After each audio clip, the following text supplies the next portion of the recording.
Hello everybody, it is me, Darcy, it is him, Kris. Yes.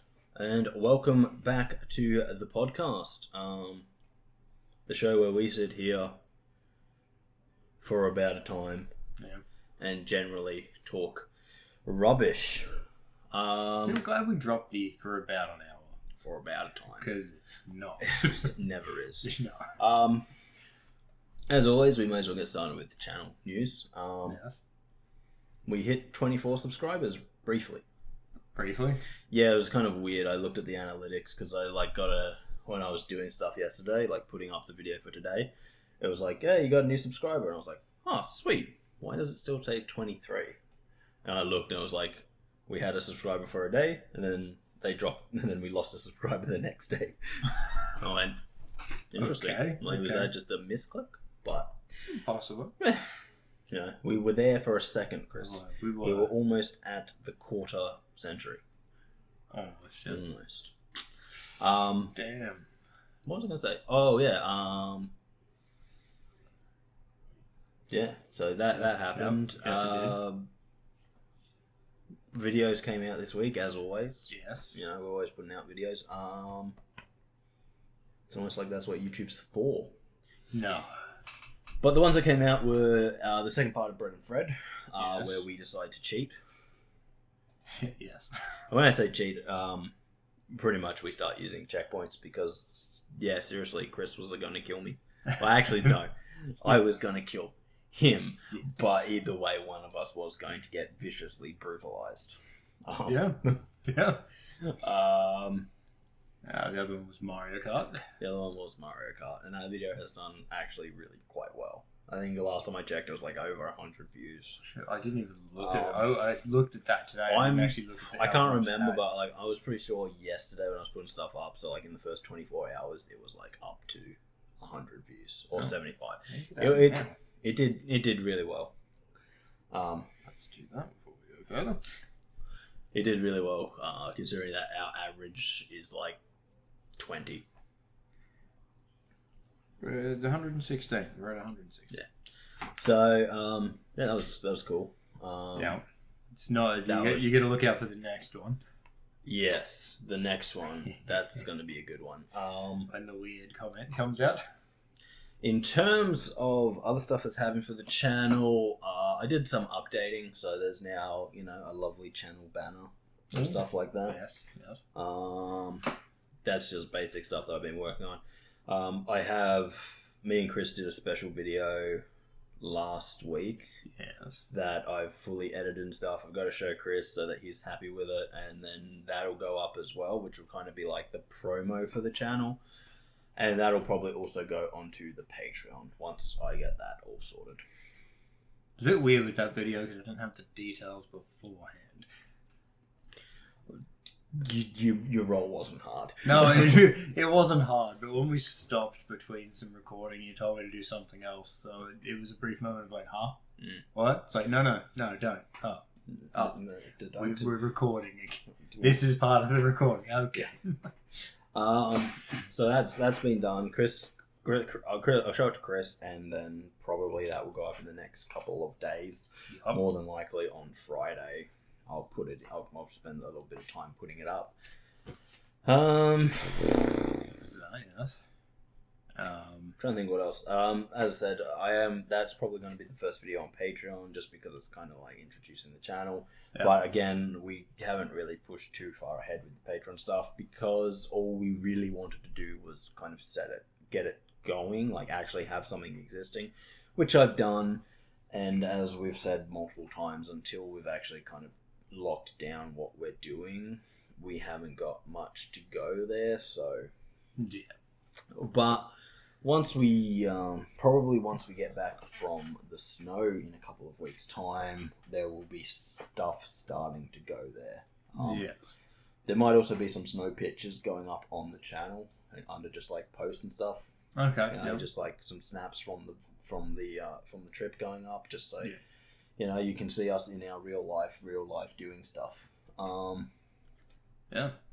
Because that's something that we haven't really done. Like, I know every week I put up 3 videos, but that's kind of all the channel does.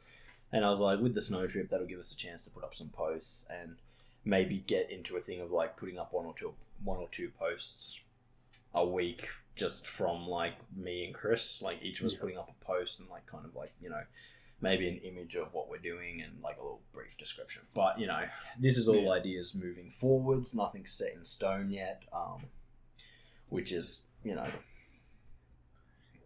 kind of important. Gotta look into it. We've almost been doing this for a year. Just about, yeah.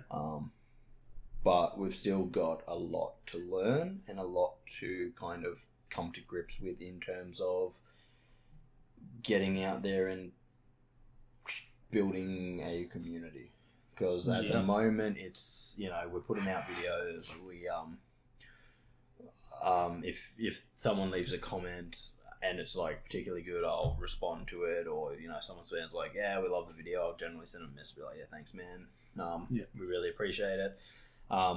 So, you know, there's all that kind of stuff. And so we do want to kind of get a little bit more engaged with everything going on. But yeah, it's all a learning curve, you know how it is. Like, eventually we also want to try streaming, but that's a whole nother kettle of fish. That'll be down the track for sure. That will definitely be down the track when we can actually do it well. Yes. And I've got a little bit more learning to do anyway. Yep. So because I've got to start the solo videos, which we've taken a step forward. We've got the setup ready. Just got to I was over at Kris's place, getting him set up, making sure he could do what he can do. Then found a problem right at the end. Oh god. Yeah, that'll be interesting. Which isn't going to be a problem for the videos. That's more of a problem for me just watching TV after. Yeah, well, you got it, baby. God damn it. Yeah, so, you know, we've got a little bit of stuff to do. I've got to do stuff to Kris to kind of get him ready to...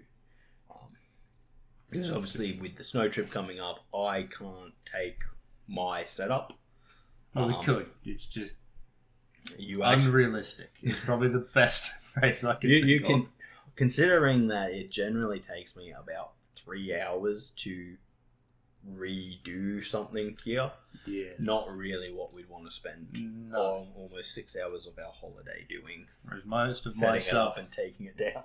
Yes. Whereas most of my stuff at this point in time, anyway, will just be off of a laptop. Yes. But if you ever are wondering what my setup looks like, it's actually the thumbnail for all of the podcasts is actually a pretty damn close representation of what I have set up. It really is. Placement of everything. Yeah. All of it. It's pretty accurate. So what else is going on channel-wise? I don't think there's much to do. I've done some more solo. I've put together another Halo. This one's a little bit more chill, but I make a terrible decision right at the end of it, which kind of embarrasses me a lot. So stay tuned to that. I'm in the middle of editing that one because it being Halo, whenever I try and record it, it just hates me. It seems like it. So I've kind of got... I hear something to... Yeah, let's just say our best friend Unstable Latency returns, and there's a bit of times where I'm just like, oh wait, hang on, what? And yeah, seems right. Like I swear, one time I shoot a guy right in the face, and then he walks up to me and just ends me. I'm just like, but I shot you in the face, and I'm like, oh damn you, Unstable Latency. It's a rough. Sometimes I would love to see what they see when I'm like having the unstable latency, because like I swear I like pop them right in the face, and then it's just like this guy popped right in the face with a shotgun, and I was just like, oh no. Oh, what happened? So sometimes I'd love to see, because I'd love to see if it's like on his screen I was just like standing there facing the other direction, pumping the shotgun into the air, and he was just like, I'm just gonna. See, that was the upside when they used to have like. When kill cams used to be more of a thing. Yeah. I'd say I don't really like kill cams for multiple reasons. Fair. I am a sniper. Well, yeah, I'm aware you would hate them. In my games. Sure. So I really hated... I like Battlefield 4, which is where I did like 90% of my sniping. Yeah. you could only play on hardcore, where it kind of like just shows you the general direction the person who killed you was in. Because in the other ones, it would literally like highlight them, and people would be like, "Oh, you're hiding in the." Oh, thank you. And, like you've like set up your thing, and you're like scanning, and you're like, ha ha ha, bang bang bang, take out 4 dudes, and then they're just like. Then you look out, and there's just a fucking tank rolling towards you, and like, fuck. I know where I am. Kill cam. Yeah, no, I get that. But then the Call of Duty kill cams just always piss me off because like you'd see someone who did not shoot you, like that you come around the corner, they're facing this way, you pull the trigger, and you just drop dead, and they're just like, yeah, the fuck. Well, see, there was also advantages to that one because those ones there you could just generally report them for. If you could get the video for it, you can report them, and it's a sound thing because they were not aiming at you. But yeah. Then again, it could be the whole latency thing again. It could 100% be latency.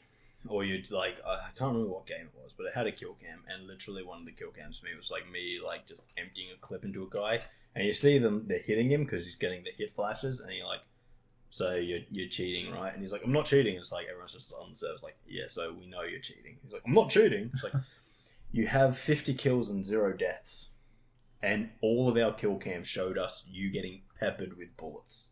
Yep. And then you'd be like, oh, there you are, bang, kill us. And it's like, dude, I shot you in the head like 5 times, and I saw them all hit you. I saw the flashes on your screen recognizing you were getting hit.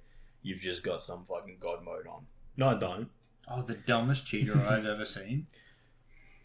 We were playing some Team Fortress 2, and Nick had basically killed a sniper. And in the chat, the sniper turns around and is like, oh, you're cheating. You're cheating. Why are you cheating? And he's like, but I'm not cheating. He's like, no, I know you're cheating. He's like, what makes you think I'm cheating? He's like, because I'm cheating and you killed me. He was a sniper. Basically, what he had is as soon as he looked down his sight, he'd automatically be aimed at your head. So he was doing that. So he beat the aimbot and got called a cheater. See, but I don't think aimbots are that difficult to beat because the whole thing is that the issue with what he was doing, if it's hitting multiple, like if it detects multiple people, it'll like The big one is wall cheating. I think at the moment. Oh yeah, that's a big one. Because being able to see when someone's about to walk around a corner is massive. But oh yes. Yeah, so in terms of channel news, that's kind of what's happening. Although I thought I might go, hey Kris. Yeah. What do you want to do with the channel? What's some ideas you've had, things that you would like to give a go, you know?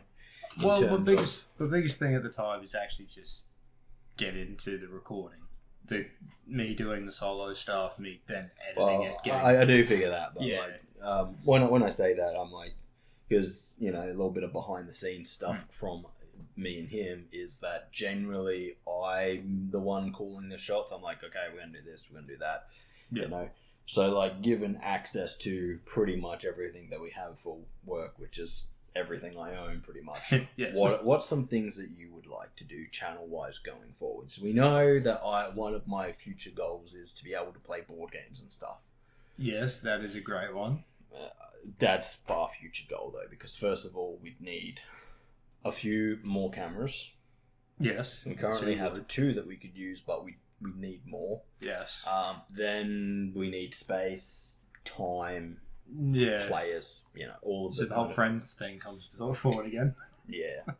But, you know, that's hopefully my goal is to one day be able to, like, just have, like, well, obviously one day we want to get to being able to release a video 5 days a week. Yes, that's always Monday through Friday. And then also having those videos be like, a podcast, some video gaming, and then maybe even a board gaming one. You could even go down the track of maybe even something like a D&D or something similar to that. Yeah. So like that one you were talking about, trying to... Mind you, your version of it. It's all future plans, future stuff, future this, future that. So, but that's a goal for us one day, is where we'd like to be. Because we're not just video game nerds, we are just nerds. Yes. We do a lot of stuff outside of this.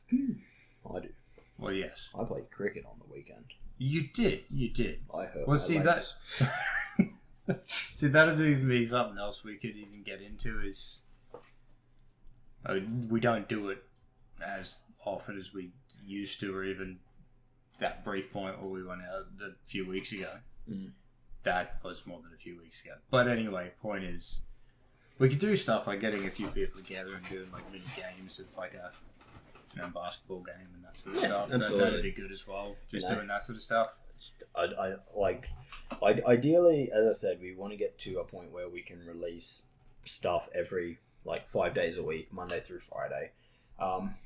But if we're talking about actual ideals, things that we would like to achieve in the future, my personal goal is to get to a point where we're having one video coming out every day, 5 days a week, as well as one actual behind the camera doing stuff. So it's ideally sometime in the future when we're a little bit more set up and not so busy, I would love to have increased the videos to 4 a week and have 3 video games Monday, Wednesday, Friday, as well as the podcast. That definitely. But that's the ideal goal, but we're still a long way from that. But yeah, I was thinking just in terms of what is some stuff that you would be interested doing channel wise, games you want to play that we have access to, or things like that.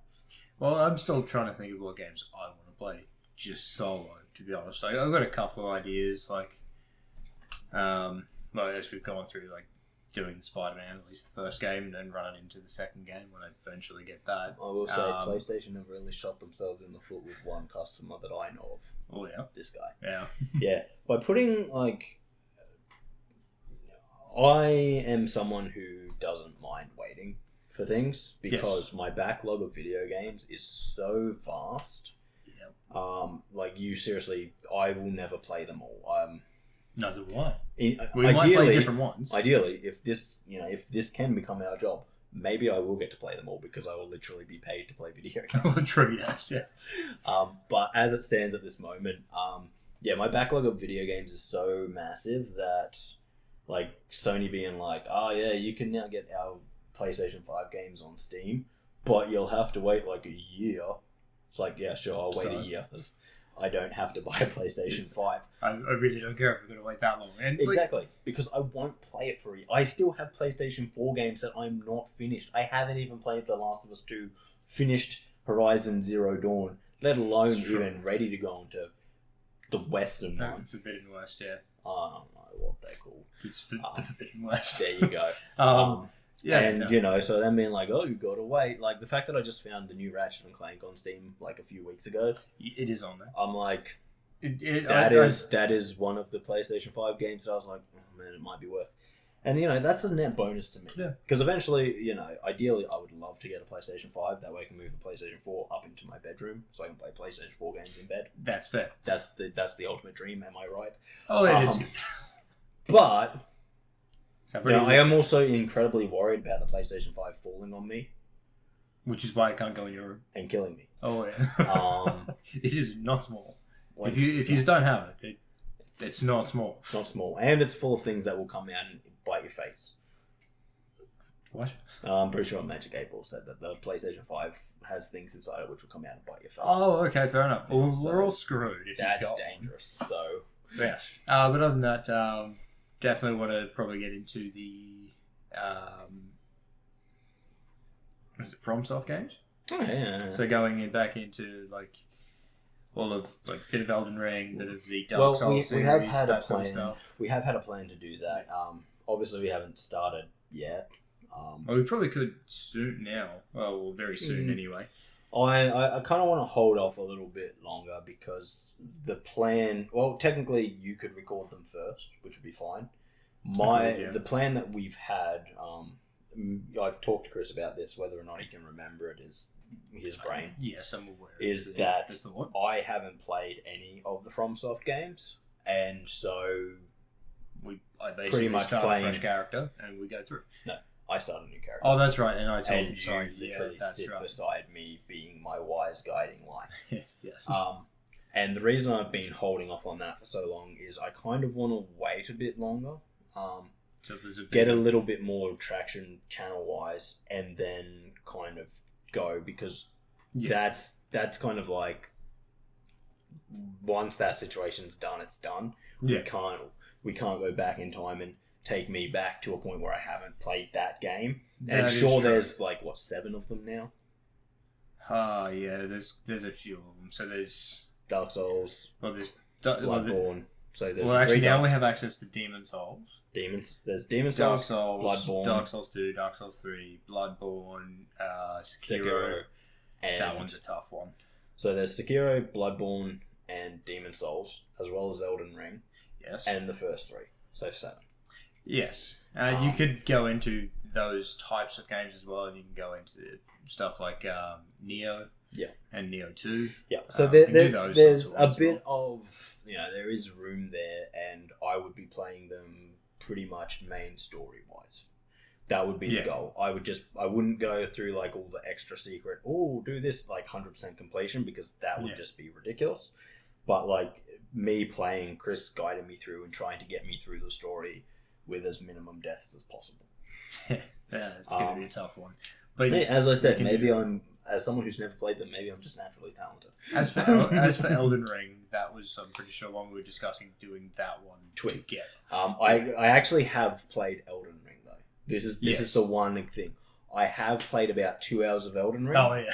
And I have in fact made it to the point that's 2 minutes into the story, right? That's where you said the point where I got stuck was. I legitimately forgot where he was at, because when you basically start the game, you create your character, you go through, and there's a boss there. Yes. Which you can either kill him or die. They're your 2 options, but either way you die. Yes.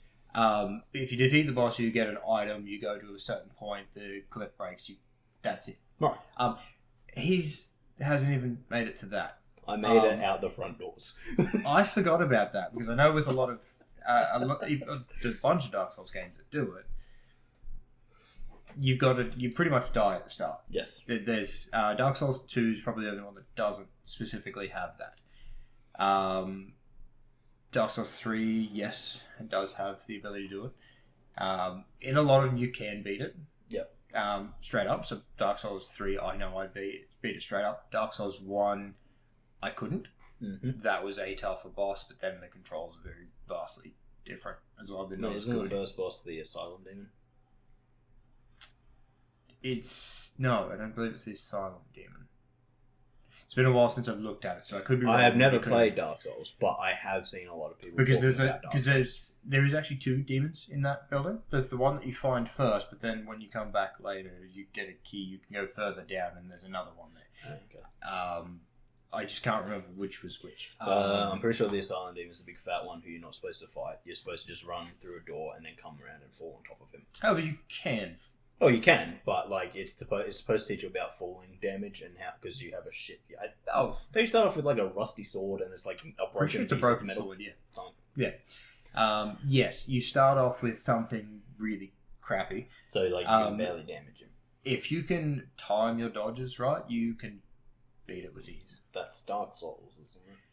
Yes.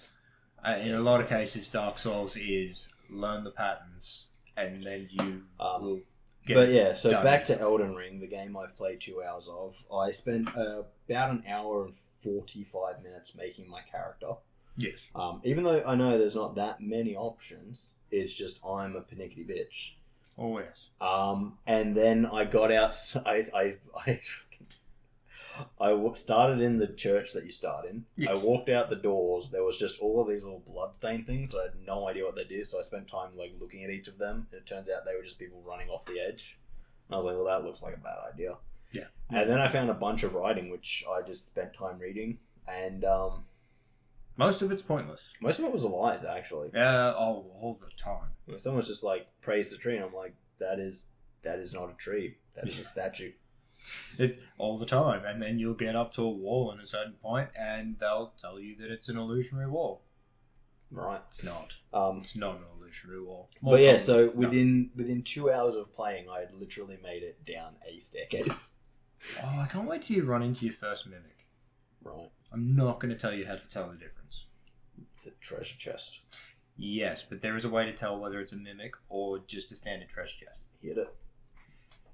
There is another way.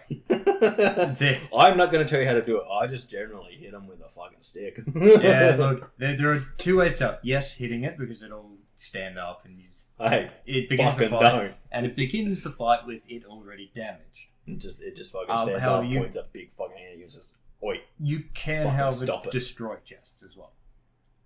Like you can destroy the standard chests. So I've been playing a lot of Baldur's Gate, right? Yes, and you can do the same thing in that. Yeah. However, and I think this is because Baldur's Gate is a little bit more thought out than Dark Souls, and newer. But if you destroy the chest, it just breaks the chest, and the stuff that was in it you can just pick up off the ground. I mean, true, yes. It is actually one of my favorite things about Baldur's Gate because like my character is a paladin. Yes. And so I can't often pick locks. Like my character's not skilled. Yeah. And sometimes I just don't have the right party member who I've pretty much done to do all those things. Yeah. So I walk up to a chest and it's like, oh fuck, this is a 30 to fucking unlock.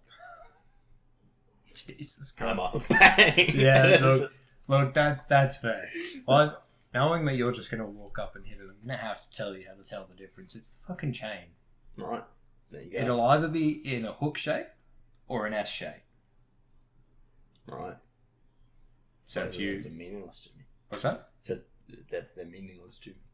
That just basically tells you whether it's a mimic or not. Why an S shape? That's just how it's laying on the ground. Oh. That's just how the chain's laying on the ground. Chains go to chests.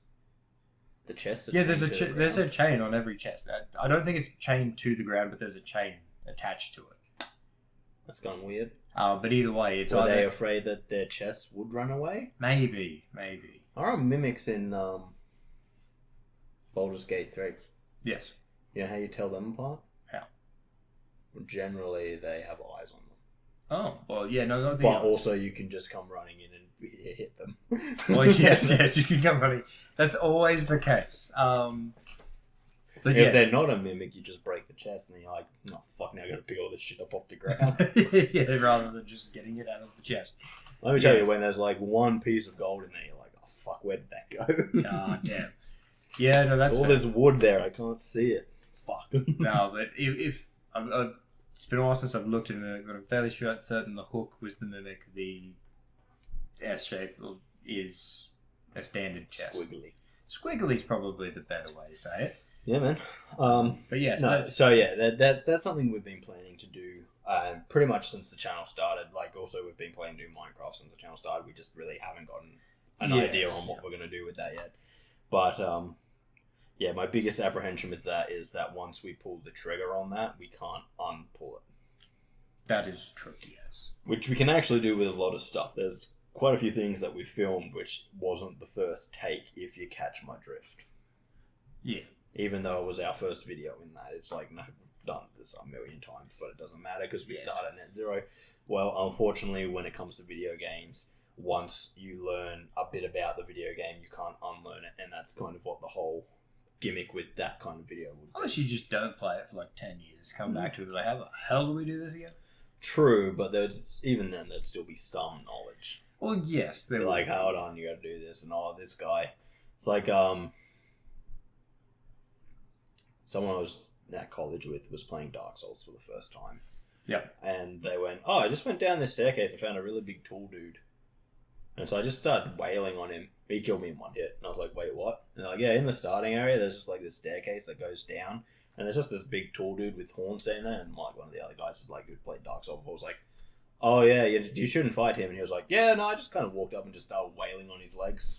Yeah. And he just turned around and went, wait. So stop it. The other thing you've got to look out for is any of the NPCs in any Dark Souls games. Generally, in a lot of cases, will wipe the floor with you initially. Yeah, especially when you first find them. You can fight any of them, it doesn't matter. You can go pay the guy who likes to be a gimp to not make them angry at you. Well, you can, yes. I know about that. I saw a video. It's because the main thing is you've got to watch out, because every time, if you don't pay him, every time you go to that place, they will hunt you down. That's how that goes. I want to know how Gimp Guy smooth things out with them. I don't know. It's like, because if some dude was like, hey, remember that guy that smacked all you do is pay him. You pay him, and it's like, oh, yep, you're good. Well, here's the thing, though, because it's like, hey, do you remember that guy that just, like, walked up, and started wailing on you for no reason? Yes, guy in a lot of leather who's kind of creepy. What about him? Yeah, he's cool now. I don't believe anyone you say is cool is actually cool. Not a gimp guy in every game, though. Oh, okay. But yes. Well, okay. Well, if he's not a gimp the guy, one you've got to watch out for in every game, though, is Patches. Every game. Fucking arsehole. Is he in Bloodborne? Yes. Well, he's not named Patches in Bloodborne, but anyone who plays FromSource games is like, that's Patches. Right. He's a shit. He's Patches in every other game. He's an absolute shit that tries to kill you. All the time. Every time. Well, not every time. Like, in every game, he tries to kill you at least once.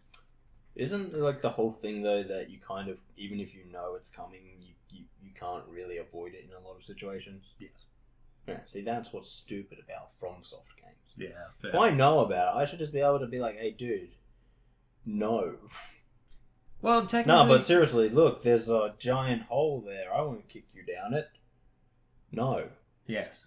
Yeah. As I said, I've seen a lot of videos on Dark Souls. Whereas I think in this one, in Elden Ring, it's...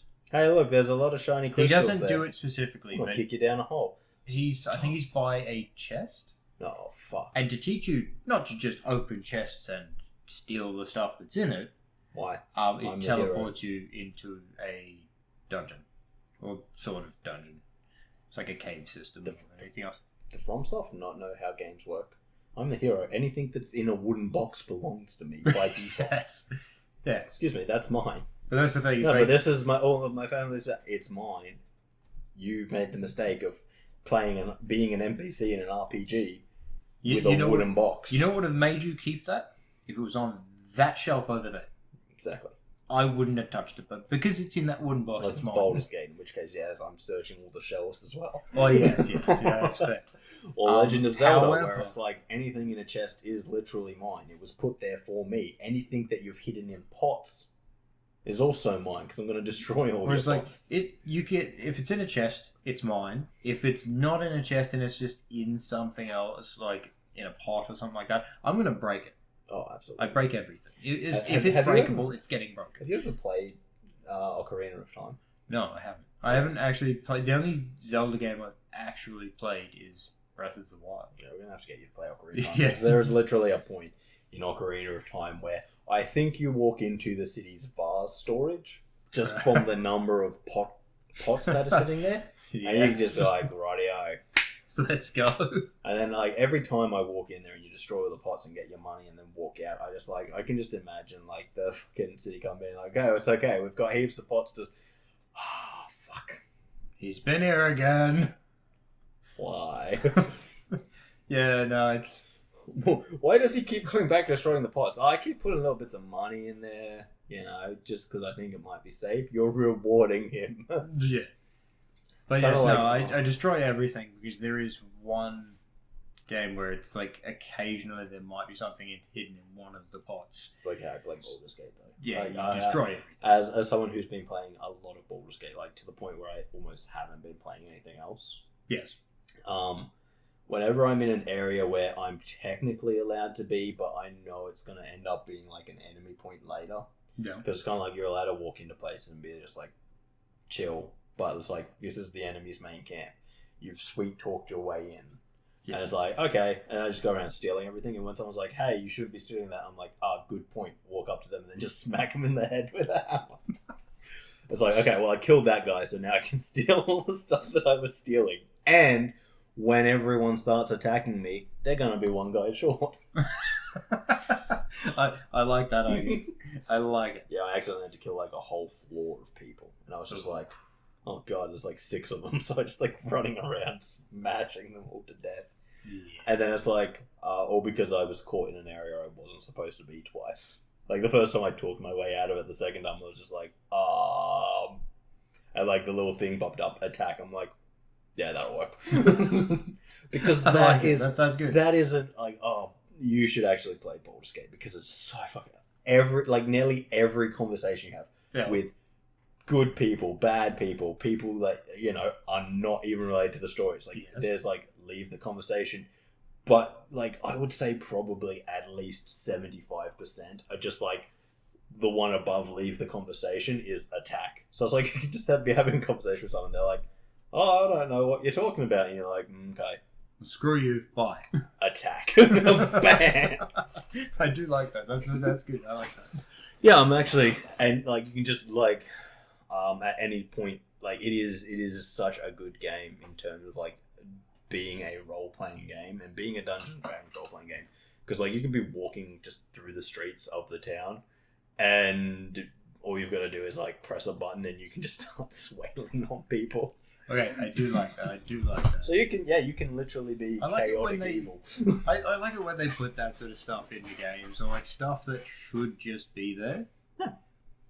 And if they weren't, it just, for me, it would kill the game. It's like, you know the game Stray, where you play as the cat? I have heard of it. It would have been game breaking for me if you couldn't push shit off balconies. Oh, okay. Yeah, you walk past, you just knock it off. I'm like, that has made this game. Otherwise, I would have hated it. Is what cats do. They do, and if I couldn't do it, I would have been annoyed. I haven't played much of it, but that's one of the biggest things. It's so reminiscent of the old Fable games. You know how in Fable 1, 2, and 3 you could like literally just start attack. Like, you don't play Fable. I've never played Fable. No. So in Fable 2, like there's literally like a point where you can either be good or evil. Yes. And each one gives you a different, really cool weapon. If you're good, you get like a cleaver, and if you're bad, you get like a super awesome sword. But that's sort of, for me, that's reminiscent of Infamous. Yeah. However, you can also just like become good by giving donations. So what you can do is you can walk into town, and pretty much turn off town safety mode, so you can just start wailing on all the civilians to get your evil points up. And then once your evil points are up, you go and get the sword, and then you go and you just like give money to the good guys, and you can get the good weapon as well. so okay, I do like that. Just being able to walk into town and be like, I'm chaos. So yeah, as I said, like in terms of a Dungeons and Dragons game, Baldur's Gate is nailing it so much, because if you want to play as chaotic evil, you can be chaotic evil. If you want to play as like the goody, you can do that. If you do what I'm doing, which is just kind of somewhere in the middle, where it's like occasionally I'm like, no, I'm super good. It's because technically I'm an Oathbreaker paladin. Like within like 5 minutes of starting the game, I broke my oath, and then the dude was like, so you've broken your oath, but now you get all these powers. And I was like, that seems cool. That does seem cool. So I'm an Oathbreaker paladin, and so I can kind of do whatever the hell I want. So it's like I can like just. That's awesome. There was a point recently where I'm up to in the game where it was like someone wanted to make a deal with me, so I swore as a paladin. And like in my mind I'm like, yes, I'm a paladin. I swear on my gods to do this. Whereas in reality I'm an Oathbreaker paladin, so I can swear as a paladin and then just give it up as my Oathbreaker power. And like it pops up telling you like if a comment is one of your abilities, and it's like, oh yeah, this is your paladin, this is your history, this is knowledge, whatever. And like every time it like pops up with my Oathbreaker one, I'm like, yes, I'm an Oathbreaker. Yes. And like it's literally shit like, oh yeah. No, I'm going to smash you in the face with a hammer now. Yeah. For vengeance. For vengeance.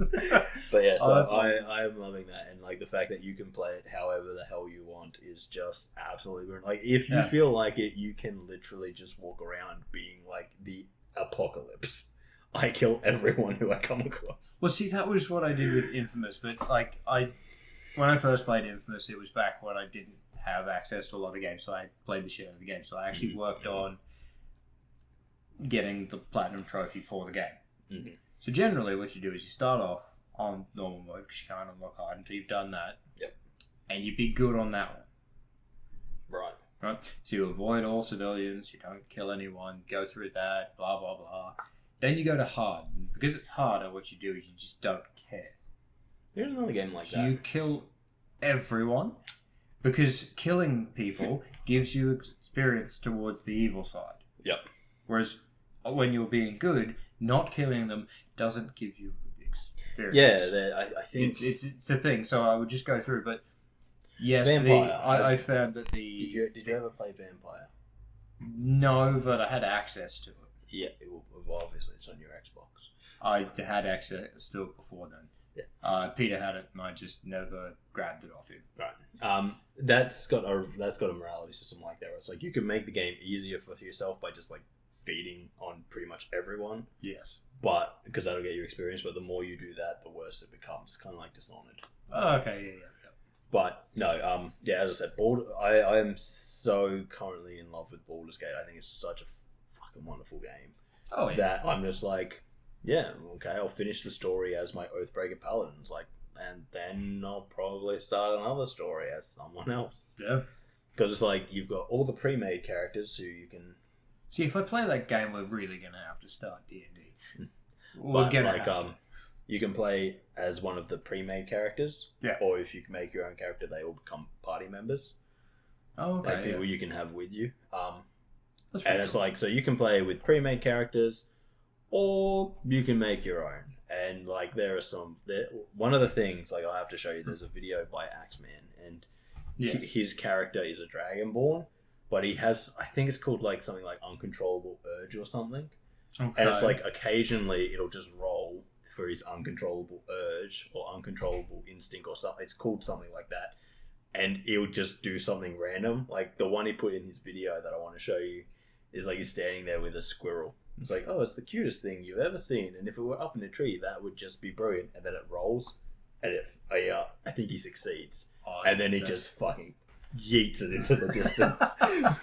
Okay, that's good. I do like that. So it's like you can build it with you can build characters just like D&D, whereas like occasionally random dice roll just take everything out of your control. Okay, it's selling me on the game. It really is. But that's why I want to get into D&D. But the problem is every time we've started, it just dies D&D so quickly. is super hard to actually get into because it involves everyone having the time needed. First of all, there's how you adventure. So it's like, are you willing to have some adventures where people are missing? Yeah. And without them becoming shitty about it. Because, like, you know, if there's someone who's constantly like, oh, I can't do this day, I've got other things on, I've got this, and they're like, oh, but you did it without me, you know, you kind of go, well, mate, you haven't made yourself available. Like, that's always a thing where I always think, I go, like, if you're not going to make yourself available, I'm not going to feel bad about you missing a date, especially if it's something like D&D. The other issue is you need a dungeon master who's cool. Yes. There is a lot of dungeon masters out there who are not cool. And are like, but I'm the dungeon master. What I say goes. And I'm like, no, you're just facilitating the story. That's what you're here for. Make it better for us. Go. But, you know, and then there's the time thing. So if you've got a good dungeon master, the time thing becomes less of an issue. True. But if you have someone who's a very stickler to the rules, you kind of end up in situations where it's like, it's a big storm outside. There is. That's probably why the flickers happened a couple of times. Yes. Yeah. And why something just fell in your car. Huh. Be a branch, if anything. I don't think there's any branches near where your car is. No, it didn't. Probably a palm frond. I'm on the road anyway. Oh. Yeah. Well, that sounds like a palm frond falling. Yeah. Because I know what those sound like. We have a lot of palm trees. So I don't think it would be on the car. It's probably just... Unless it was like a power pole. Oh, well then I won't have a car. But you will get to sue Ergon. Oh, that's a good point. Yes. I win because you don't have a car anymore. You win because you get to sue Ergon.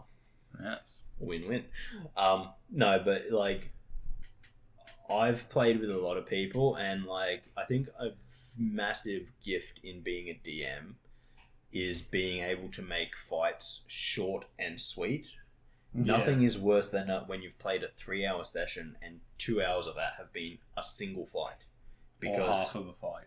Or half a fight. Because you're like, you roll this, and it's like, oh, I did this much damage. It's like, let me check. And it's like, sometimes with DMs, they just go, you're fighting a goblin. Okay, yes, this goblin is supposed to have 20 hit points, and you just did 1 hit point of damage because of bad dice rolling, but... It's a goblin. It's fucking... I want to keep the story going, so yeah, you've just decapitated this motherfucker. Well, see, that's why. Which is kind of where I don't have too much of that issue anyway, because of the character I've built. Yeah. Because I built it in such a way that he was going to do damage, which is why. But that's the other problem with D&D, that a lot of people who like fantasy role-playing games or role-playing games in general dislike about D&D. Yeah. Is the fact that D&D is all about... D&D is pretty much a battle simulator. Yes. And it's like, I use this power, and it's like... And to do this power, I need to... Let me check my book. I roll 3d8s, this, and it's like... Just there's just too much to it. And there's just too much. It's too focused on the battle. Everything else in this in this role-playing game is roll a d20, roll a d20. But when it comes to battle, it's like, how many fucking d8s do you have? You need 12 d12s. You need 82 That's why my character that I've built is a barbarian, because it's a little bit less of that. But it's because of like the rage that he's got that it makes as I said, that's always been my issue with D&D, is that it's less a role playing game and more a battle simulator. Yes. Yeah. No, and so like when you get into battles, it's like everyone's rolling. And if you get a good DM, it becomes a little less of a battle simulator, but it's still good. It's still like, oh, I use this power. Oh wait, no, you can only use that power once a day, and it's just like, fuck me. And that's where my issue with D&D generally comes up, is the fact that it's like, it's practically designed so that the battles are when everything's happening, and I'm like, but that's not a role-playing game, that's just a battle simulator. Role-playing game is like, you play the role, you are the character. Yeah. And that's where its power comes from.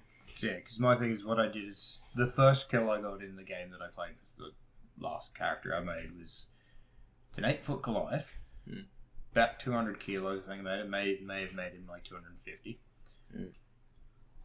And we were basically sneaking up on the enemy. All 5 of us were sneaking up on the enemies. Somehow, me with the worst stealth. It happens. I'm the only one that managed to sneak up on. Yeah, so the 8-foot Goliath compared to the miniature and the dwarven centaur couldn't even sneak up on it. And it's just the funniest thing of this massive dude that would obviously make noise when walking up to you.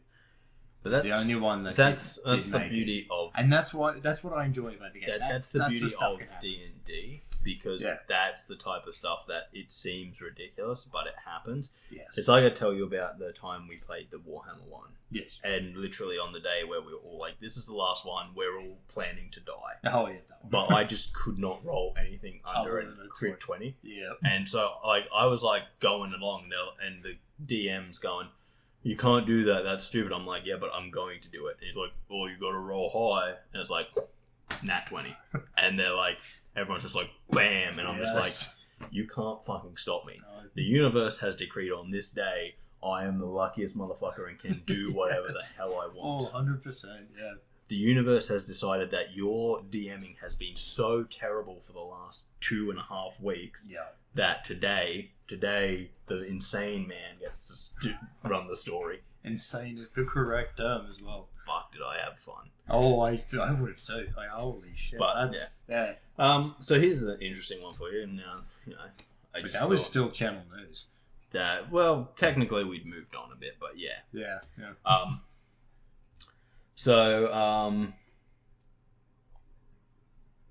Tweet recently from a gaming insider who actually has some knowledge. Yes.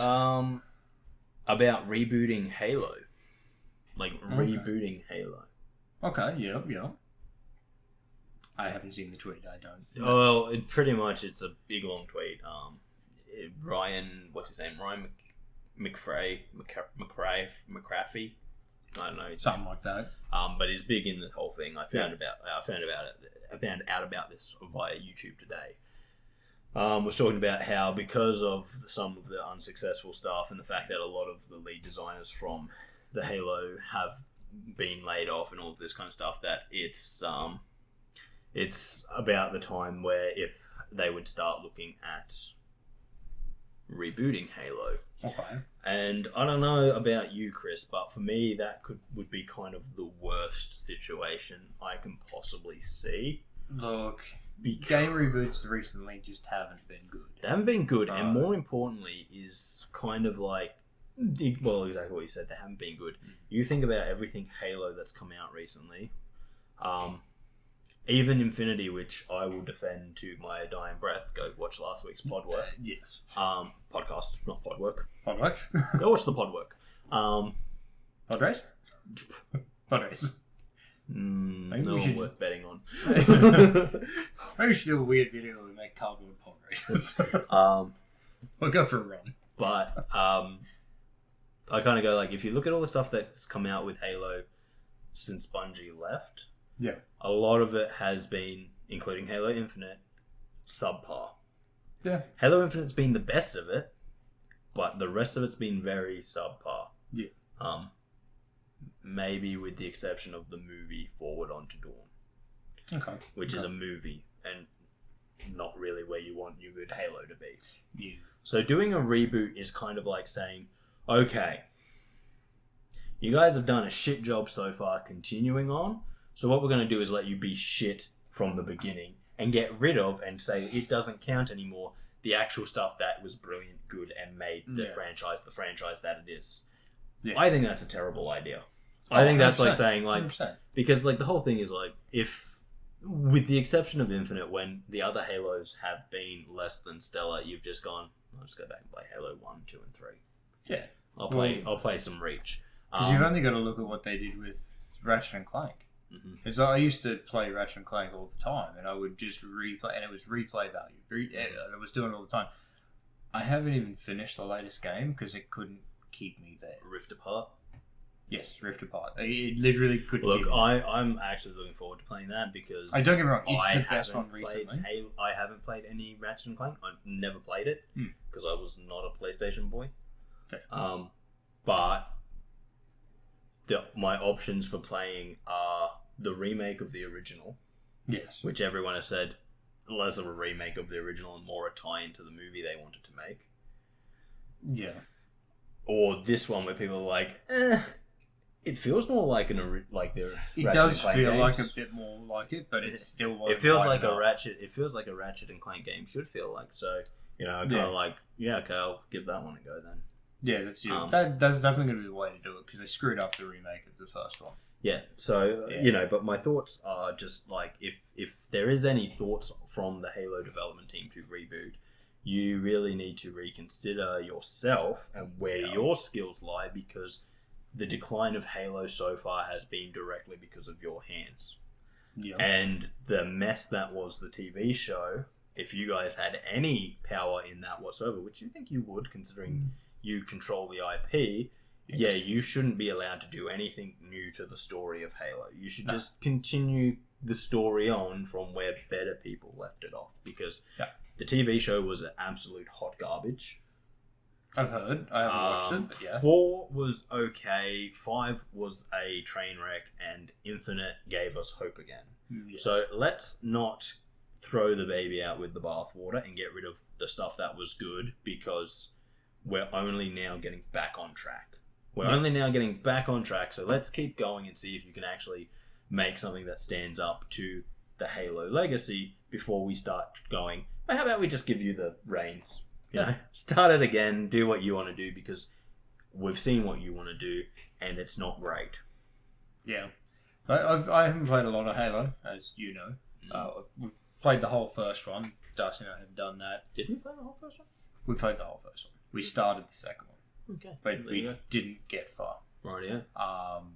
And then we sort of just stopped. So I think that was before we started with the other channel?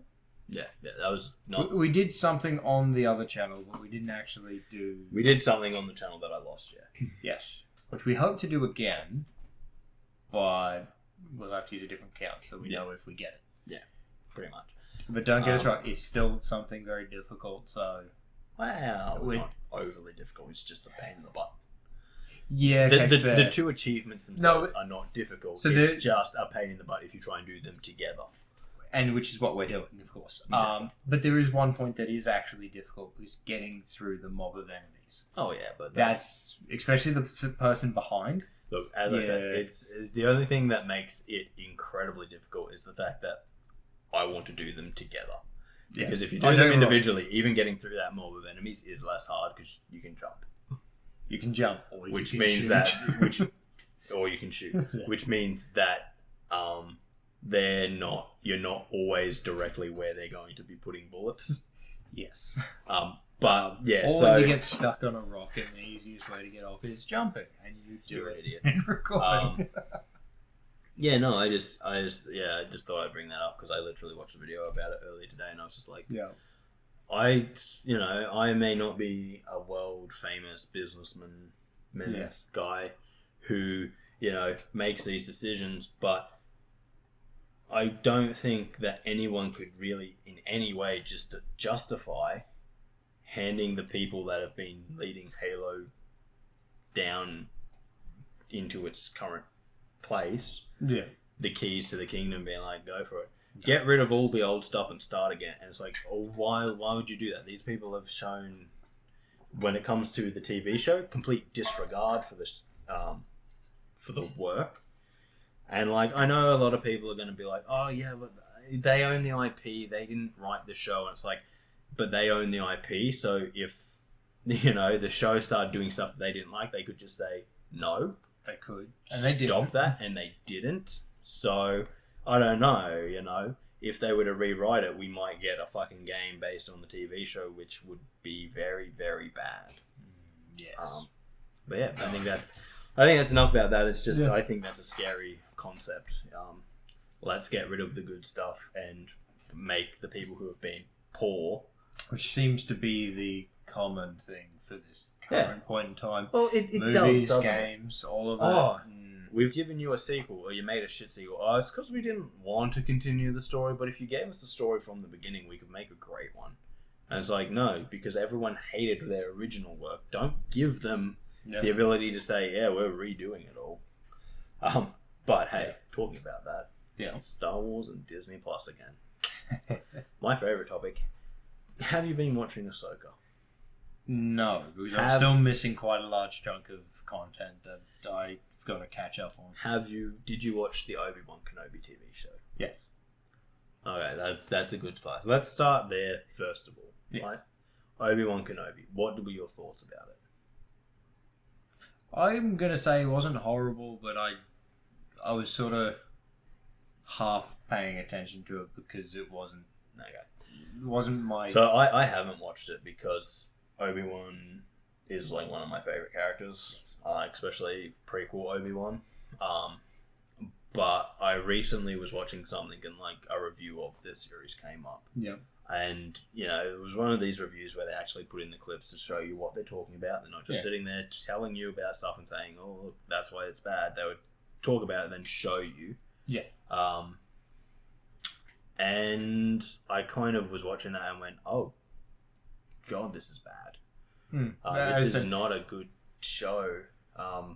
It's not something I go kind back of- and watch it was- again. There's a couple of scenes where I'm like, oh, okay, I It watch was- the scene again. It was That's kind about of as much as I like do. the prequel trilogy did to Luke, character assassination. Yeah, And like there was a few bits I was like, oh, that looks kind of cool, but like this person who was doing the review was just like, one of the biggest disappointments was in a show called Obi-Wan, there was like 2 lightsaber fights. Oh yeah, Because he refused to use. he never the lightsaber the he entire takes time. his lightsaber but always uses his gun, and it's like, yeah, okay. And like at one point they're like, he's using his gun but everyone knows who he is and is chasing him down. It's like, you would think at that point you use your lightsaber, because if everyone's already chasing you, not using it's just a detriment to you. Oh yeah, And it's like, yeah, that makes so anyway. yeah. As I said, it had. It wasn't something I could watch again because I was so enthralled with it. It was. Yeah.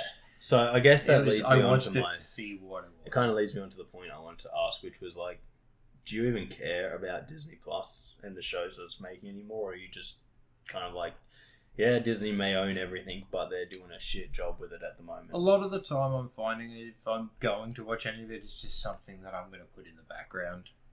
just for a bit of noise, I'm going to do something else. Fair enough. I might, because as I said, there are some good scenes here and there throughout each of them. I'm not going to say the entirety is horrible. There are some little small points that are like, oh, that's good. I can watch that little point. So that's the points that'll make me sort of, I don't know, put the book down or put the Switch down and actually pay attention, because I'm like, oh, what was that? And then go back a little. Yeah. Otherwise, it's, as I said, just background noise. Well, you kind of know how I am, because I told you, like, I started watching The Rings of Power on Amazon Prime, and after about, I think it was 14 minutes, I was just like, no. This has absolutely no respect for the source material. To be honest, before it even came out, I was starting to question. I was highly suspicious of it before it came out. But and I was like, I'll give it a go. And that's the biggest thing I heard, is everyone was highly suspicious about it. And then it sort of just... So, let me tell you some stats, right? By the end of season 1, it had dropped down to 35% of its viewership. Oh, jeez. Which is bad. Yeah. But I kind of watched it and went, oh, maybe it'll be good. And I watched the first 14 minutes and just went, no, it won't be. But I feel the same about another show that I was watching, The Witcher. Ah, yes.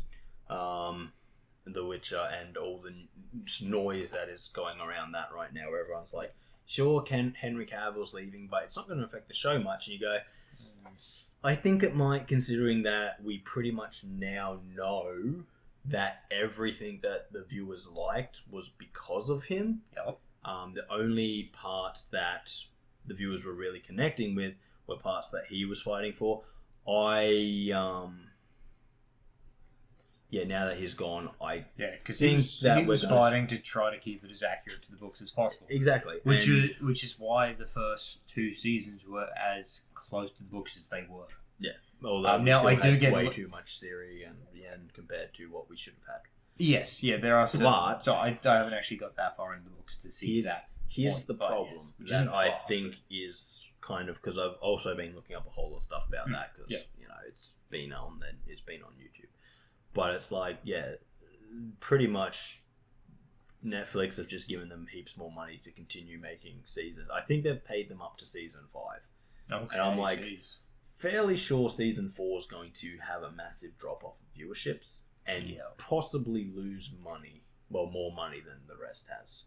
And I can't understand the business decisions that these companies are making, because we talked about Ring of Power. Yeah, that's been renewed for season 2 after losing 65% of its viewership. Yeah, and I can't imagine that its viewers were that high to begin with, because as I said, not too sure. 14 minutes into the first episode, it lost me, and I'm a massive Tolkien fan. Oh yes, like I'm literally going to spend like $300 on a board game of his world. I love it. And 14 minutes in, I was gone. So it wasn't for the mega fans. No. And so if you can't even keep the mega fans who like love the stuff and will generally support anything that comes out with the name attached to it, who are you making? Who are you making money this for? Who's going to make you back this money? So I think they're trying to like aim. And I'm seeing it a lot more recently with different things. They're no longer aiming it at the mega fans. No. There's like the people who will make them the money. They're aiming it at people who would never watch those things. We want to draw more people in, but in drawing a lot more people in, a lot of the mega fans walk away from it because they've ruined parts. They've ruined it. Well, see, I don't actually think that's true though, because I think a lot of stuff is currently being made for people who don't ever watch, who would never watch the show to begin with. Well, that's what I mean. They're trying to bring more people in. The people who would never watch it. Oh, we're going to add this in so that you'll like it. And this person goes, yeah, I like the choice you've made. No, I'm never going to watch it. No. I got better things to do. And it's like, so you're changing the story to make that person happy when that person has no intention of actually watching the show. Yeah. But yeah, so The Witcher, that's a whole controversy unto itself. But I'm pretty sure that's been renewed up to season 5. And I have seen the new look. They have started filming season 4 now. They've at least got the new look out to show what he looks like. Yep. No. Ooh. And more, very different from every Geralt I've ever seen. well, I'm gonna Like, at least Henry Cavill pulled it off, and he looked very similar to what he does in the games. I'm gonna quickly look that up. It's like, but the new look, I saw it, and like, that is very different. That is... It just... I don't like the new look. Yeah, let's see if you find it. Is it that one? That's one of them. It's not the one that I saw, though. Hard to tell if that's an actual one or that one. I believe that is one of them. Again, not the one I saw. I'm trying to remember the one I did see. Here's them out. Honestly, I don't think the look I care too much about, but like, considering you had like the show writer coming out and saying stuff like, Henry Cavill just didn't get that what I was doing. I wasn't telling the story of The Witcher. I was telling the story of Ciri. And it's like, the fuck are you talking about? It's all about 3 different people for the most part. It's like, It's like literally read the books. It bounces between the 3. It does, but it's like, in The Witcher, who is the main character? Well, it depends on what book you're looking at. Let's say the series as a whole, who is the main character? Geralt. Exactly. Yeah. So when your main character is him, yet you, because you're a show writer, go, no, I'm making Ciri the main character. And then you've got the one person sitting there going like, no, this has to happen. No. Look, as I said, I watched the first season and went, it's I think okay. that might have been the one that I saw. I think that's just a poor photocopy. I'm pretty sure it is, but a lot of people were looking at like those sorts of things and going, it's like, it doesn't look like it's going to work out. No, but as I said, if you kind of look at... It's like the demeanour that Henry Cavill pulls off. Yeah, like if you look at that, it doesn't look too bad. Looking at that one, no, it doesn't look too bad. But as I said, the look has nothing to do with it, because the truth is, if you really want to see a Geralt look super fucking wrong, go play The Witcher 1. Well, fair. But it's more the fact of you've pretty much lost the person who was fighting to try and make the show good. Yeah. Which I think is a big issue. Yeah, and that's it. Because you get the nerd that plays the role really well and looks the part. Well, hey, you've got a good thing going. But well, you would think so, but if you're the show writer, she's literally come out and said stuff like, "Oh, he was really annoying. He was trying to change my vision and shit like this." And it's like, it's because you were trying to change it from the source material. This isn't your way vision. Much. You have taken the name of someone else's work and said, "We are going to make an adaptation of this." This isn't your vision. You are using someone else's work. If it is your vision, go and make something new. Don't use someone else's work to try and springboard your vision. Go make your own story. Yep. And if you need to use someone else's work to springboard it, fucking at least respect the source material. Yeah. And I think that's the biggest issue with The Witcher. They just have no respect for the source material, yet they are happy to use its name to push their own shit forwards. Yeah. But I want to talk a bit about Ahsoka, but before I do that, I want to talk to you about something that I found funny. Okay. It has a lot to do with The Witcher. And that was pretty much someone involved in making The Witcher pretty much said, "Oh, well, we were making it for a stupid audience." And I was just like, interesting to come out and say that, because that seems like the part of it where you should say in your head, not out loud. No, what that like seems... that's like you've said the quiet part loud and the loud part quiet. Well, you see, it had to be the way it was because we were making it for stupid people. Mate, I think you said something that you meant to say in your head. Well, see, that seems I think that sort of thing seems to be happening more and more. Yes. Especially like with the... So I want to to ask you... what was it with Star Wars or the new Marvel stuff? Where they were Marvel, the man babies, all of that kind of stuff. Yeah. So I want to ask your opinion on just, calling your audience stupid and, being, just being hostile towards the people who pay you money. The people who make it possible for you to do what you want to do.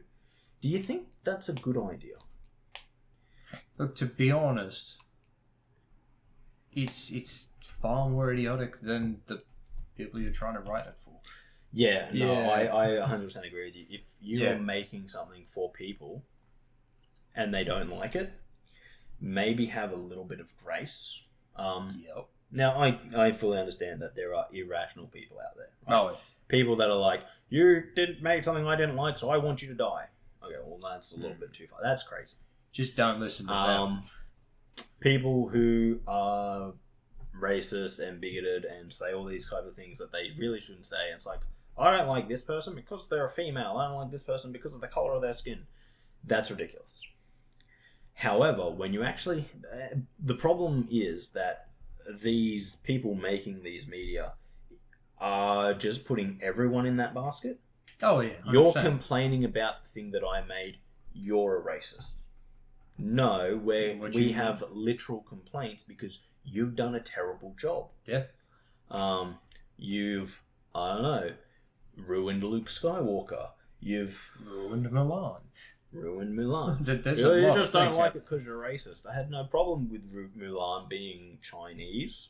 In fact, it makes a lot of sense because that's where the story's based. Yes. What I have a problem with is the fact that you've changed it from she could always do it, she just had to believe in herself, to she's literally magic. That's why she can do these things, because she's magic. She's not just a normal person who believes in herself. She's magic. And do you know what the other annoying thing is? They put magic in there. They gave her magic. Mm-hmm. And got rid of Mushu. Okay, yeah.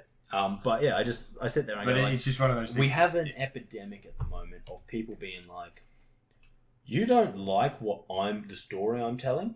Yeah. That's just because you're racist. You're bigoted. You're this, you're that. And it's like, no, it's because you're not as talented as you seem to think. No, because we couldn't sit through 5 minutes of it because it was that bad. When you make something, and I think a lot of it comes down to this. People in Hollywood, people making these TV shows, these movies, and even as far as into the video game space, making video games, are going, no, but I made it, so you have to spend money on it. No, I don't. No. And make something good and we will. Simple the truth that I think they're forgetting is that, yes, it may be Disney who pays you. Yes, it may be Ubisoft who pay you. You know, it might be this big company. Yep. But where does that big company's money come from? Generally the people. The fans. Buying their stuff. The fans. So when you sit there and go, oh, well, it's okay. We didn't make it for you anyway, so we don't care if you don't like it because I've already been paid. You kind of... Good luck getting paid again. Cutting your own nose off to spite your face, because the end of the day, well, they may pay you again. You know, Disney may pay you again because we support you, but you kind of run into situations like Netflix is running into now, and Amazon is running into now, where they're starting to look at things and going, how much money are we losing making these things? And realizing that they're losing hundreds of millions of dollars a year because the fans don't like what's being put out. Yeah. I think even Disney is starting to notice that. Hopefully they notice it and pick up their game, to be honest. Well, you would hope. But I think the truth is that it's now starting to hit home that not for the people making these things and doing this stuff, but for the companies that are paying them, that, oh my God, the people who pay us to watch this stuff don't like it, so they're not paying us. And that's where we make our money from. Yeah. One would hope that that's the kind of thing. Oh. And, you know, the more of this aggression and anger we see from the creative types being like, oh, if you don't like it, it's just because of this and that, and you don't... It's like you see whenever a female-led movie fails. And it's, well, men don't like seeing powerful women characters. And it's like, or maybe you just wrote a terrible movie. Because we've watched... Either or. Because we've watched movies with powerful women roles, and we do like them. It's just you've got to make the story intriguing. There are people like that out there who will not go and see it because it doesn't have a person who looks exactly like them in the lead role. However, maybe that shouldn't be your first port of call. Maybe your first port of call should be, did I make something good? Yep. Because if I didn't make something good, then it's probably not the fans' fault that they didn't like it. Maybe I'm just not as talented as I think. Maybe the sun doesn't shine out of my ass. And I think that's what Hollywood kind of needs to come to terms with. They're not that good. Especially writers today. Writers today need to come to terms with the fact that, let's take the Rings of Power again. Yeah. The Lord of the Rings has lived on and been going strong for over a century. Yeah. The Rings of Power will probably be forgotten within a decade. Probably. Why? Because the writers of the show are not as talented as they think. No. They think they can rework Tolkien's work and be like, see, it's better now. No, it's not. His story lasted over a century with people still loving it. Yours will be forgotten within a decade. And when someone mentions the Rings of Power, people go, what? Century? 1900s. Oh shit, it was that.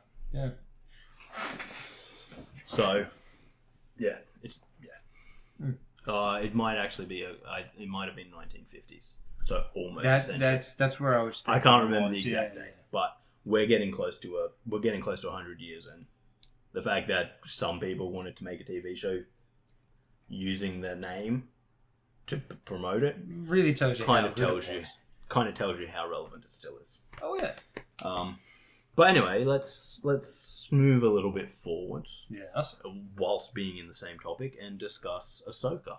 Okay. So 2 episodes have come out. I haven't watched them, but I have seen people talking about them. Okay. And I think it's time the Star Wars fans admit that the TV shows that, were good were only good because the movies were so bad. Okay. Yep. I am a big fan of the Clone Wars. Yes. But I think I've recently seen someone criticizing Dave Filoni and how he does work, and I've watched it and I've gone, oh, those points are dead on. Huh. Okay. But I also see a lot of people like Dave Filoni is the champion of the Star Wars fan. It's like, I think we need to start reevaluating our eyes on Dave Filoni. Well, let's readjust it. He'd be the champion of the current era. But I kind of have to sit there and go, let's talk about Ahsoka. His character that he made that, has kind of... Ahsoka should have died at the end of the Clone Wars. Let's put it that way. Okay. Her story should have ended with the Clone Wars. She was made up for that series. Yes. She should have gone out with that series, but because it's she's one of his characters that he made up, she's become literally so intertwined in Star Wars, they might as well forget the whole Skywalker family and just make it about her. Fair. We're getting onto that kind of level of issue. Yeah, okay. Even though, because she's pretty much a retcon character, they have to retcon all this stuff as to be like, hey, why wasn't she at the Battle of Endor, which was this massive kind of big deal? True. Why wasn't she there to help defeat the Empire? Luke really could have used the backup, If 2 Jedi had taken them on, that would be a lot different, especially how powerful she is with the Force and all the stuff in The Mandalorian taking place after that, and, so... And the fact that, in The Mandalorian, she's like, Luke's still trying to learn to be a Jedi Master, and she's just like, fucking sweet. And it's like, okay, Dave Filoni, you need to calm down. Let's actually calm the fuck down about your character that you created that, is golden. But, so, personally, I'm not a big fan of the Ahsoka series. I think it should be happening? No. I think it's going to be another kind of Kenobi thing where it kind of ruins the already set up. Okay. I probably will canon. Actually watch it still. But Go for it. Let me know what you think. Yeah. But much like the Kenobi one kind of ruined the fact that, literally one of the Sith Inquisitors, you might defend this by saying she's no longer a Sith Inquisitor, but literally goes to Tatooine to Owen and Beru's house and finds Luke, the person that Obi-Wan was there to protect, and he just lets her go. And that's true. Yes, he does. The cover might be, but she's not an Inquisitor anymore. But it's like, but she knows everything, which makes her a threat. Like, the whole point of going to Tatooine was going to a place where Vader would never go and the Empire would never go looking for. Letting someone leave who has that information, who knows Kenobi is on Tatooine, is a massive fucking issue. Oh yeah, it's huge. You know, people compare it to the Rebels TV show. Okay. I know you didn't watch Rebels, but at the end of that, Darth Maul appears on Tatooine and realizes that Kenobi's there protecting someone, and Kenobi just straight up murks him. Cuts him in half. Yep. Again. Probably this time. We'll see. But yeah, so it's kind of like, you've got that Obi-Wan Kenobi who's just like, kills Maul because it's like, you know I'm here protecting someone. Also, you know I'm here. And then you've got the one in the Kenobi series who let someone go with that information. Yeah. Who not just knew he was on Tatooine, but also that he was there protecting someone. And yes. I think that's a big issue because, like, to be honest, even knowing that he's on Tatooine, if anyone were to know that he was on Tatooine, which, you know, people say, oh, but Bail Organa did. And it's like, yes, but I don't think he was supposed to know. No, I don't believe he was. But I don't know. Maybe he was the one to know, but maybe he was allowed to know because he was actually helping Obi-Wan hide the twins. True, yes. He had Leia, Obi-Wan had Luke. You know, the brother and sister, so they're like, okay, you keep her here and I'll go to Tatooine and give him to his family. And, you know, that should be... So, you know, they knew. Oh, yeah. But having just some other random person, you know, free to go and do what they like, who has dark side tendencies, and is known to the Empire, and Vader... Yeah. And to know exactly where Obi-Wan is. And as much as she hates and, like, let's Vader, face it. Didn't matter. Yeah. Let's face it. It's the whole torture thing that comes up to it. Well, I don't even think it's the fact that she's got the information is the issue. The fact that she knows that Obi-Wan's on that planet is enough for them to be like, okay, let's just send a Star Destroyer to find him. Well, see, the next thing is, it's not even just that she knew that he was on the planet and knew that the whole point he was there to protect someone. The fact that she knew exactly who he was there to protect. That's another problem. It would be bad enough if she didn't know he was there protecting someone. Yeah. It would be bad enough if she knew where he was. The whole point of him being on Tatooine was it would be the last place they would look for him. Yes. It would be a place where Vader wouldn't willingly go, even though he does. There's the whole thing. Yeah, he does go there.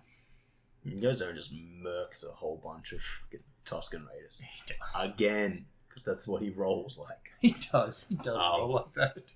It's like, you know what? I haven't massacred Tusken Raiders for a while now. Let's go. Take me to Tatooine. I've got a job to do.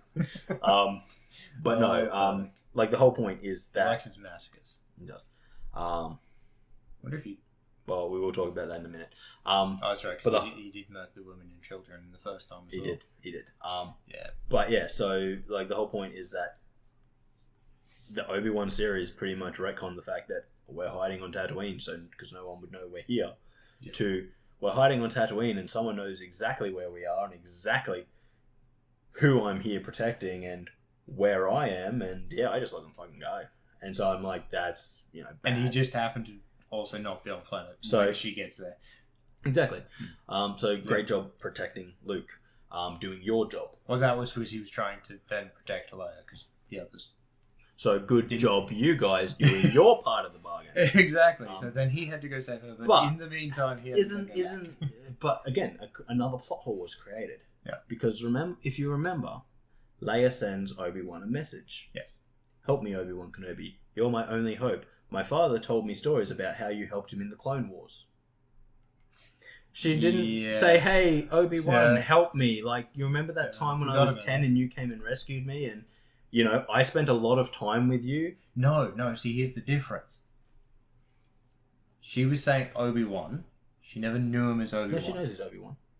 She only knew him as Ben. He That was calls the whole himself thing. Ben, but in the one where Yeah. he actually first finds her, she sees a picture of him with the name Obi-Wan under it, and she goes off at him. I don't recall. She seeing goes that, off at yeah. him for lying to her. You're lying to me. You said your name was Ben. Oh, that's right. Yeah, Um, I completely forgot about that. Yeah. I get So it. she knows him That's- as Obi-Wan. That's how good the So, series is. I don't remember all the They ways. literally created a giant plot hole by having him go and rescue her, because in the original one, she doesn't say, "Help me, Obi-Wan." I know you can help me because you've done it before. Remember me, Leia? She doesn't even go like, "It's me, Leia. Hey, can you help me?" She talks about how he helped her father Yes. in the Clone Wars, That is true. which, I know we might not all have great memories from when we were 10, but if something that traumatic happened to you, like getting kidnapped, and then the person who rescued you from getting kidnapped, and then you went on a massive adventure with, Yeah, I'm pretty sure that person might stay in your mind. fairly certain. Yeah, Yeah. So would make a lot of sense. we created a plot hole for the original story. Something you should never do when making a story that comes before. You should be incredibly aware. And even having said that, I don't think it was that great of a time between the two. About 10 years. Still isn't a huge So, amount of time. roughly we say there's about 20 years between episode 3 and episode 4. Yes. And Kenobi is exactly 10 years between that. Yep. So it's pretty much the middle point. So, yeah, we've created a giant plot hole. And Ahsoka is going about the same thing.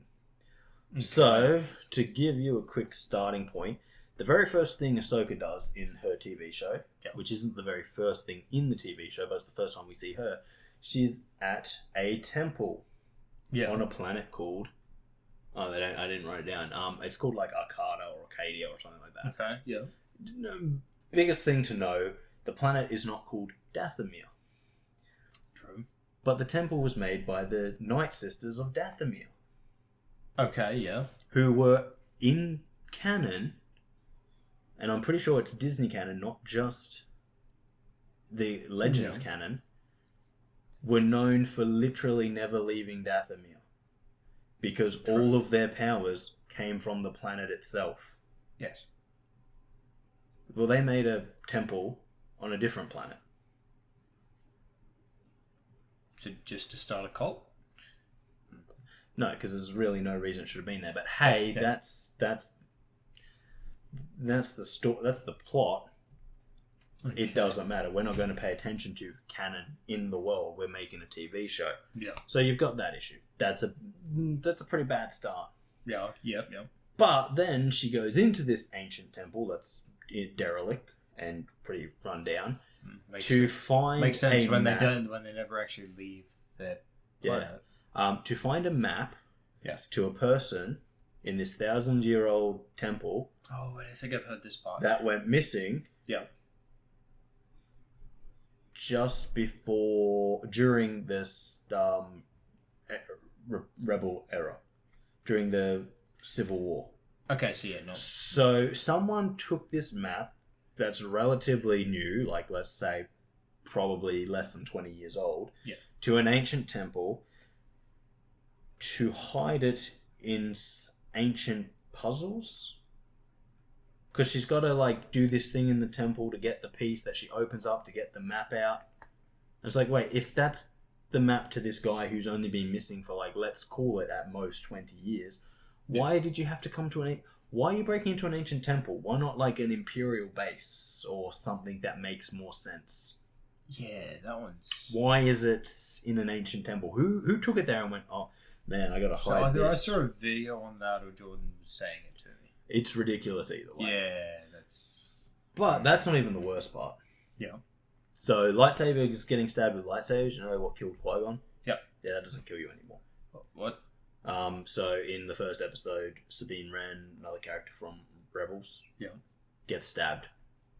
Like right there. Yeah. The next day, it's just like a little red mark. What? I'll show you a picture later. But Like, I can she's understand literally had a maybe- hole burnt through her. Literally less than 24 hours later, it's just like a little red circle on her.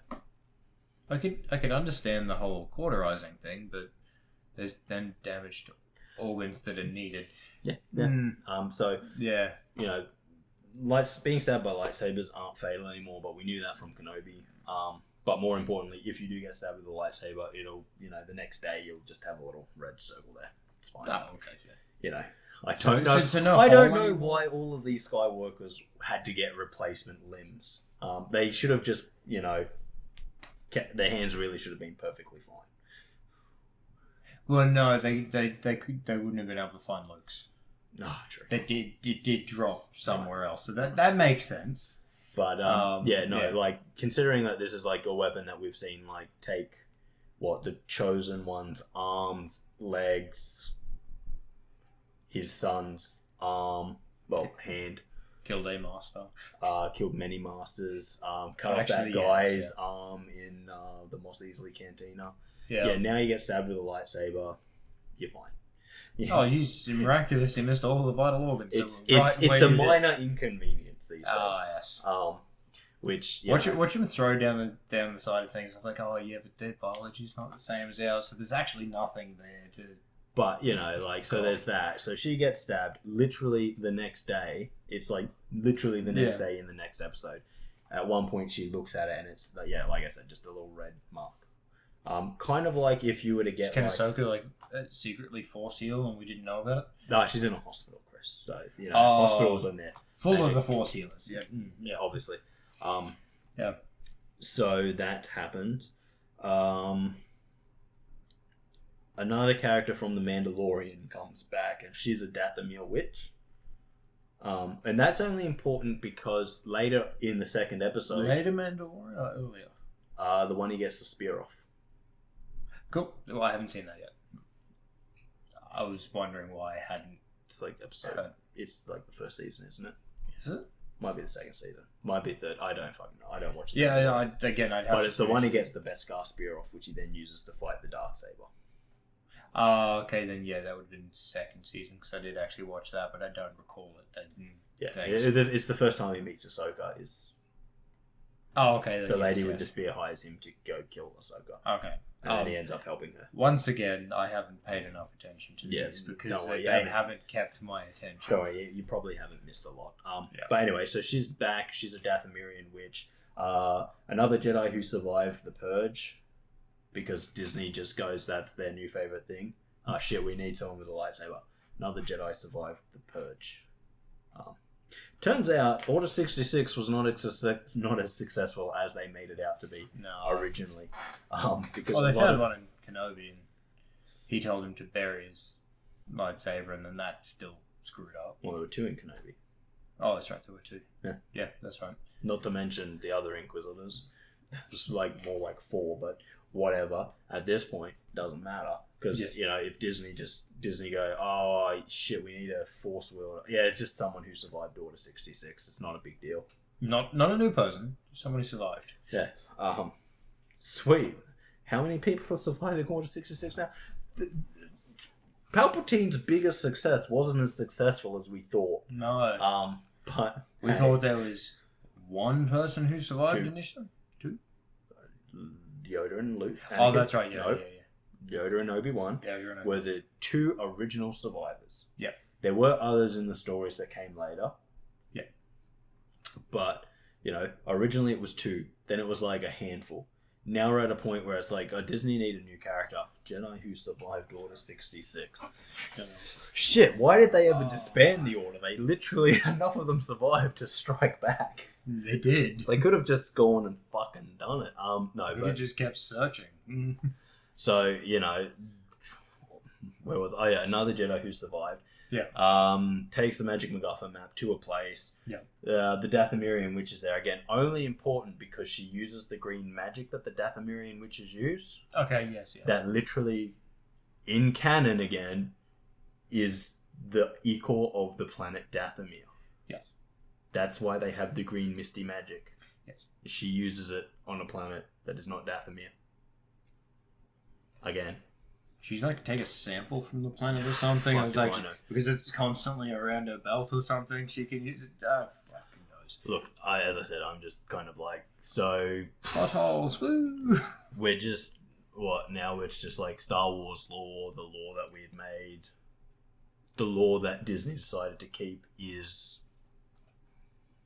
a question mark. If you want to use it, use it. If not, just fucking throw it away. Yeah. Who needs internal logic in this universe anyway?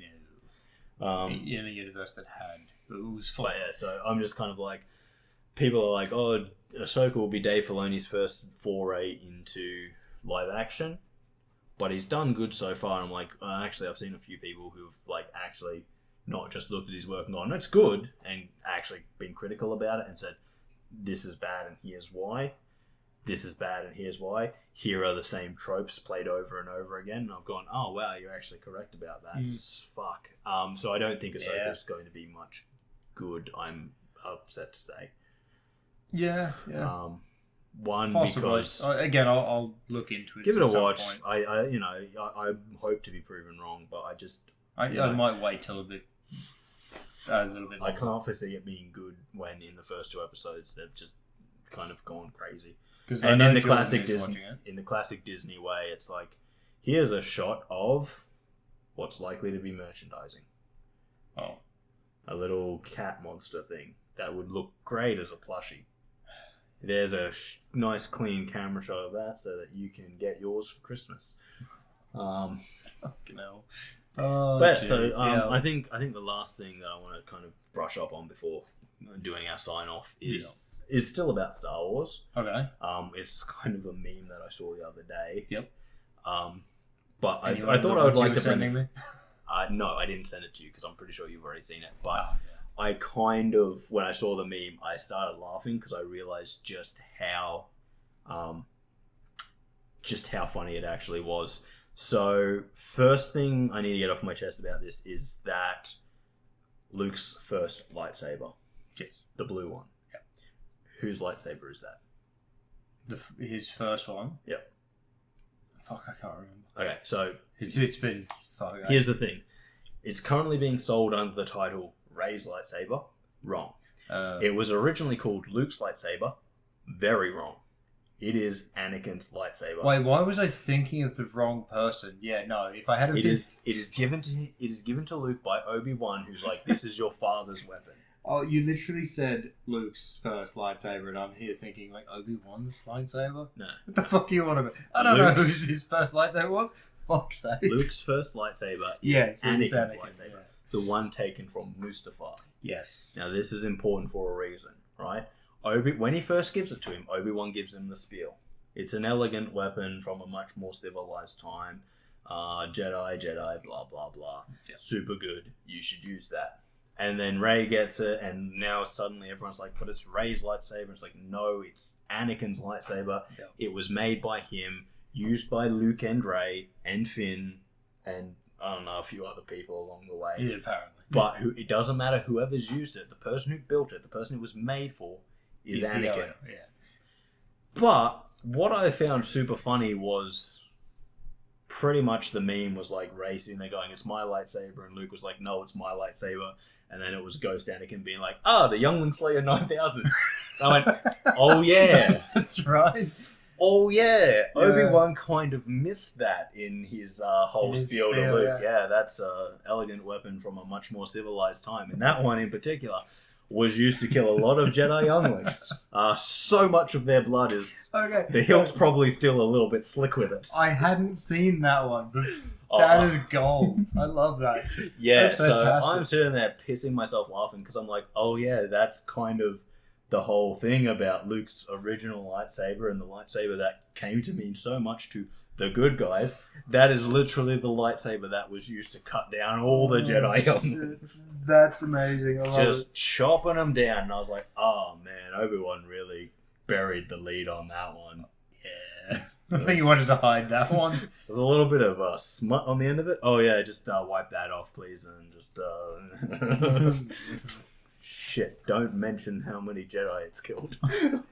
But yeah, because it was that meme, and I was just like, when there was like the two fighting, because the whole thing is like, no, it's Luke's like there was lots of fans who were like, it's Luke's lightsaber. No, it's Rey's lightsaber. And it's like, no, it's fucking Anakin's. Everyone shut your faces. It was Anakin's. Luke's lightsaber is green.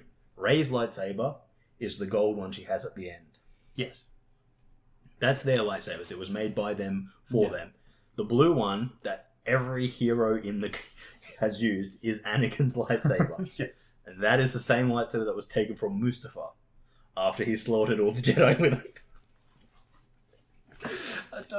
It's something we keep forgetting. Yeah. It is. It really does. You keep forgetting it. But yeah, so I was thinking that, and then I just thought of the scene where like he gives it to him and he's like turning it on and like swinging it around. I'm like, he's talking about how it's not like a blaster, it's much more precise, it's more elegant, it's from a civilized time. I'm like, yeah, but that one is like the one that literally killed all the Jedi. From a civilized time. Was that not the beginning? Was that was also used right at the beginning of the uncivilized time? Yeah. Yeah. Oh man. Oh. This is your father's lightsaber. Oh man, he killed so many younglings with it. So many. Wait, what? Which is something I don't believe anyone ever told him. No, I don't think anyone was ever like, by the way, youngling massacres. I think that may have changed what happened at the very end. I don't think he would have saved him. He was like, you killed so many women and children. Fucking dead. Fucking die. I brought your old lightsaber. Oh, the youngling slay 9,000. What? But yeah, no, I saw that meme and I was just like, oh fuck yeah, because like I've never once been under like one of these people who's like, no, it's Luke's lightsaber, no, it's Rey's lightsaber. I'm like, it's always been Anakin's lightsaber. I did. Yeah. It's even stated that it's Anakin's lightsaber. Yes. In the first movie when it's first seen. Yes. Because it belongs to his father, and that's why it's a big deal when his green one comes up, because that's his. That's Luke's lightsaber. But yeah, just seeing that meme was like, oh yeah, that's the lightsaber that killed all those younglings. It's like, holy shit, it is. Damn. Crap. And that kind of just puts a whole new spin on it, because like Luke using it to fight Vader is kind of like he's using his own sword, and his sword's just like, I gotta strike you down. Yeah. Just get a little redemption for what you made me do. You killed so many younglings. all those children. Except for that Inquisitor. Yes. Well, you know, he shouldn't have stabbed her, because a stab's not lethal. Oh, just tusk Qui-Gon Jinn. Yeah, my bad. Well, I also like the other meme I sent you where it was Cal Kestis poking the door. It's locked. Better go around. Qui-Gon's just in there. Just fucking got a hole in it. No, there's a few I gotta show you, but I was looking at Star Wars memes and I was like, oh, I had actually seen that one, but it's still good. Did you see the other one I sent you? Oh yeah. Have you seen that one before? Maybe. Good aim, mate. No, actually, no, I haven't seen that one. I haven't seen that one. I'll show you some more of those. They've done a lot of those, and like that one and the Japanese one are probably my favorite ones. Okay. But anyway, guys, we've been talking for far too long. Got a bit ranty again, but that's bound to happen. You get me passionate. I'm a very passionate person with views, and this is where I kind of go to express those views. But as always, thank you for joining us. If you like the video, consider liking, leaving a comment, subscribing, showing a mate. Oh, definitely. And if you find it within your hearts, even subscribing, we really do appreciate it. But until next time, guys, I have been Darcy. Here's Kris. Yes. And we'll catch you next time, guys. See ya. Bye.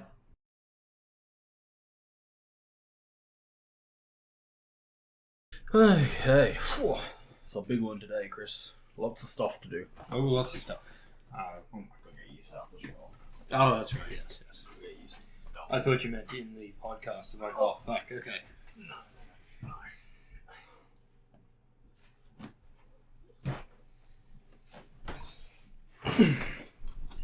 Ready for this? Yes.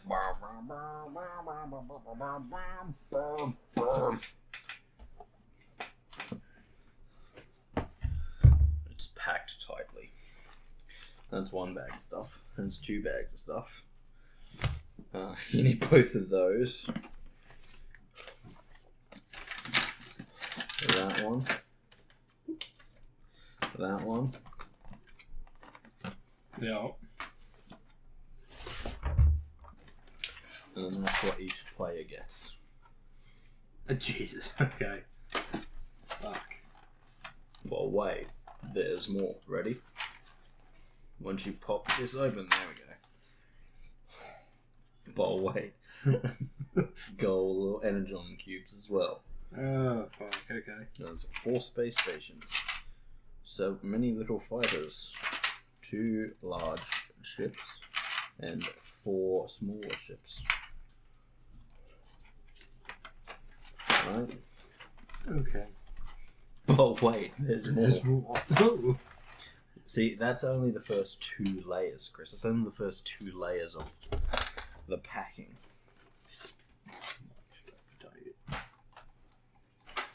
Oh, that's the wrong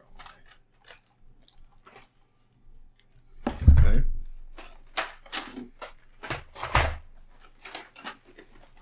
Got a bunch of dice. Oh yeah, that is there. Yeah. So And they'll have a blank on it? they're attack dice, Aye. right? So you can't get a 1. No. And 4's got stars. That's hits. No, yeah, that's a good point. That's the 4. I can see the 4. Yeah.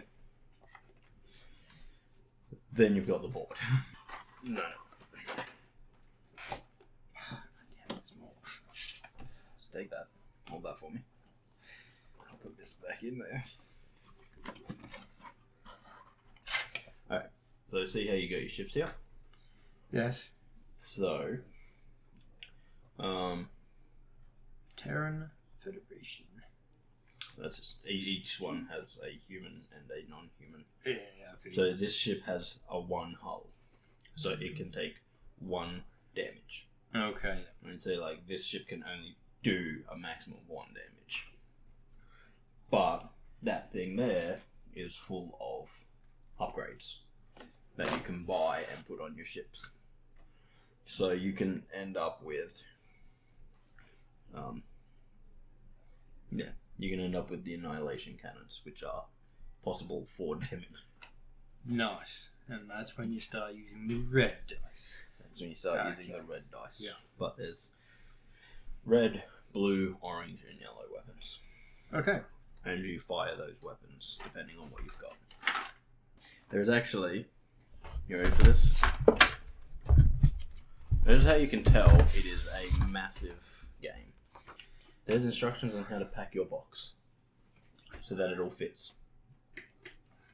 Fucking hell. Yeah. Oh, Jesus Christ.